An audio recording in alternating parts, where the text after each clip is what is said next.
வணக்கம், ரெமி கிச்சனுக்கு உங்களை வரவேற்கிறேன்.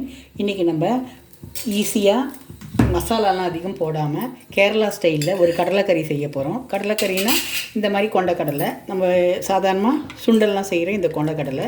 இந்த கொண்டக்கடலையே குழம்பு வச்சோன்னா அதை வந்து இட்லி தோசைக்கு, புட்டுக்கு, கேரளாவில் புட்டுக்கு சாப்பிடுவாங்க. நம்ம இங்கே இட்லி தோசை கூட சாப்பிட்லாம். அதிகமாக மசாலா இல்லாமல் எப்படி செய்கிறதுன்னு பார்க்கலாம். முதல்ல ஒரு கடாயை சூடு பண்ணிப்போம். கடாய் சூடாகட்டும். கடாய் சூடாகும்போது நம்ம கொஞ்சமாக எண்ணெய் விட்டுப்போம். இதுக்கு வந்து பட்டை, கிராம்பு, மசாலா எதுவுமே வேண்டாம். எதுவுமே இல்லாமல் ரொம்ப சிம்பிளானது. வீட்டில் இருக்க நம்ம சாதாரணமாக யூஸ் பண்ணுற வீட்டில் இருக்க பொருளை வச்சு தான் செய்ய போகிறோம். உங்களுக்கு காரம் எவ்வளவோ அதுக்கேற்ற மாதிரி ஒரு 4-5 காஞ்ச மிளகா, ஒரு ஸ்பூன் தனியா, கொஞ்சம் தேங்காய், இதை நல்லா செவக்க வறுத்துக்கணும். சிம்மிலே வச்சு கரியாமல் வறுத்துக்குங்க. இதுதான் இதுக்கு மசாலா. அப்புறம் தக்காளி, வெங்காயம், கொண்டக்கடலை தான் அப்படியே போட்டு நம்ம வேக வச்சு குக்கரில் வேக வச்சுட்டு இதை அரைச்சி விட்டோன்னா குழம்பு ரெடி ஆகிடும். இது ரொம்ப ஈஸியான குழம்பு. தண்ணியாக வைக்கணும். கேரளாவில் வந்து புட்டு செய்தால் புட்டுக்கு இந்த கடலைக்கறி தான் செய்வாங்க. உங்களுக்கு கொஞ்சம் கிரேவியாக வேணும்னா உருளைக்கிழங்கு கூட நீங்கள் போட்டுக்கலாம். தக்காளி கொஞ்சம் நிறைய போட்டுக்கலாம். ஆனால் அந்த குழம்பு ரொம்ப தண்ணியாக தான் இருக்கும். கேரளாலாம் செய்யும்போது சிம்பிளாக தான் செய்வாங்க. இந்த மிளகா, தனியாக, தேங்காய் வறுத்து அரைச்சிட்டு அதை வேக வச்சு தான் அங்கே பட்டை, கிராம்பு, இஞ்சி, பூண்டு இதெல்லாம் போட மாட்டாங்க. அப்படியே தான் ஒரு தண்ணி குழம்பாக தான் வைப்பாங்க. புட்டு வந்து ட்ரையாக இருக்கும் இல்லையா, அப்போ அந்த புட்டு சாப்பிட்றதுக்கு இந்த குழம்போடு ஊற்றி சாப்பிட்டாங்கன்னா ரொம்ப நல்லாயிருக்கும். பழம் வச்சும் நாட்டு சக்கரை போட்டோ இல்லை சக்கரை போட்டோ கூட சாப்பிட்லாம். ஆனால் யூஸ்வலாக அங்கே எல்லாருமே புட்டு, கடலைக்கறி தான் ரொம்ப ஃபேமஸ் கேரளாவில். அந்த கடலைக்கறி தான் நான் செய்ய போகிறேன். இந்த கடலைக்கறியை நீங்கள் இதே மாதிரி செய்து இட்லி தோசை கூட சாப்பிட்லாம். இது வதங்கட்டும். இதை வதக்கும்போது 2-3 சின்ன வெங்காயத்தையும் போட்டு வதக்குனிங்கன்னா டேஸ்ட்டாக வாசனையாக இருக்கும். அங்கே நிறைய சின்ன வெங்காயம் யூஸ் பண்ணுவாங்க அவங்க.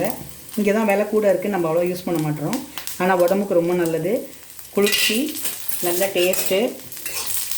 இப்போ நல்லா வதங்கிடுச்சு. இதை நம்ம நல்லா அரைச்சிக்கணும். வதங்கிடுச்சு. அதிகமாக வதங்கினா கரைஞ்சிடும். அதனால் நம்ம எடுத்துருவோம். இதை வேறு பாத்திரத்துக்கு மாற்றிடுவோம். கடாய் சூடாக இருக்குது, அதனால் கரிஞ்சு போடும். இப்போ நம்ம குக்கரை வச்சுப்போம். இப்போ நம்ம இது சூடாகிட்டுருக்க குக்கரு, அதில் நம்ம வந்து கடலையை போட்டுப்போம். ஒரு 100-150 கிராம் கடலை இருக்குது. இது பெரிய இந்த வெள்ளைக்கடலை. இது காலையில் ஊற வச்சாலே உங்களுக்கு 11 மணிக்கு ஊற வச்சாலே நைட்டுக்கு செய்யலாம். கருப்பு கடலைனா நைட்டு ஊற வைக்கணும். ஏன்னா அது ஊறுறதுக்கு ரொம்ப லேட் ஆகும். இது சீக்கிரமாக ஊறிடும்.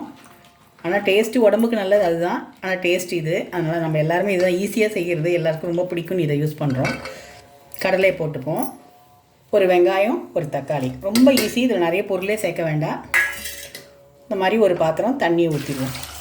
தண்ணி எவ்வளோ ஊற்றுறீங்களோ அதை பற்றி ஒன்றும் இல்லை. ஏன்னா மசாலா போட்டு நம்ம வதக்க போகிறோம். தண்ணியை ஊற்றிடுவோம். தேவையான அளவு உப்பு போட்டுப்போம். கொஞ்சமாக மஞ்சத்தூள் போட்டுப்போம். கொஞ்சமாக மிளகாத்தூள் போட்டுப்போம். அதிகம் வேண்டாம், ஏன்னா மிளகா தனியாக அரைச்சி போட போகிறோம். கொஞ்சமாக மிளகாத்தூள் போட்டுப்போம். இப்போ நல்லா இதை கிளறி விட்டுட்டு குக்கரை மூடி வச்சு ஒரு 4-5 விசில் வச்சுருவோம். வெந்த அப்புறம் பார்க்கலாம். இப்போ 4-5 விசில் வச்சேன் நான். ஸ்டீம் போயிடுச்சு. போன அப்புறம் திறந்து பார்த்தா நல்லா குழம்பாக இருக்குது. கடலை வெந்திருக்கான்னு பார்ப்போம். இந்த கடலை சீக்கிரமாக வெந்துடும். நல்லா வெந்திருக்கு. இப்போ இந்த அரைச்ச மசாலாவை அதில் போட்டுருவோம். மிளகா, தனியா, தேங்காய், 2 சின்ன வெங்காயம் வச்சு அரைச்சோம் இல்லையா, அது அதில் போட்டுருவோம்.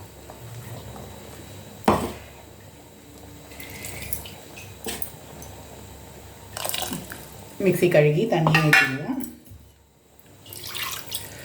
இந்த குழம்பு ரொம்ப தண்ணியாக தான் இருக்கும். உங்களுக்கு கட்டியாக வேணும்னா உருளைக்கிழங்கு போட்டுக்குங்க.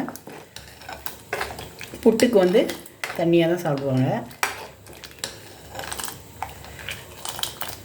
கொஞ்சம் கொதிக்கட்டும். கொதிச்சா கொஞ்சம் கெட்டியாகிடும். கொஞ்சம் கொதிக்கட்டும். கடலைக்கறி கொதிச்சிட்ருக்கு.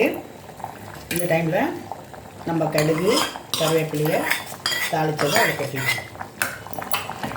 அவ்வளோதான். இப்படி ஈஸியான தண்ணியான கடலைக்கறி. இதுதான் புட்டுக்கு சாப்பிடுவாங்க. கிரேவியாக சாப்பிட மாட்டாங்க. இந்த மாதிரி கொஞ்சம் தண்ணியாக தான் இருக்கும்.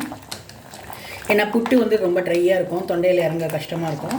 உங்களுக்கு இந்த கடலைக்கறி கொஞ்சம் கெட்டியாக வேணும்னா நீங்கள் இந்த கடலையை கொஞ்சம் மிக்சியில் போட்டு வேக வச்சு போட்டுங்க. இல்லைன்னா 2 உருளைக்கிழங்கு போட்டு மசிச்சு விட்டுங்க. ஆனால் நாடன் கடலைக்கறி இப்படி தான் இருக்கும், தண்ணியாக தான் இருக்கும். அந்த ஊரில் இப்படி தண்ணியாக தான் சாப்பிடுவாங்க. இப்படி செய்து எல்லோரும் செய்து பாருங்கள். நான் புட்டும் செய்து காமிக்கிறேன்.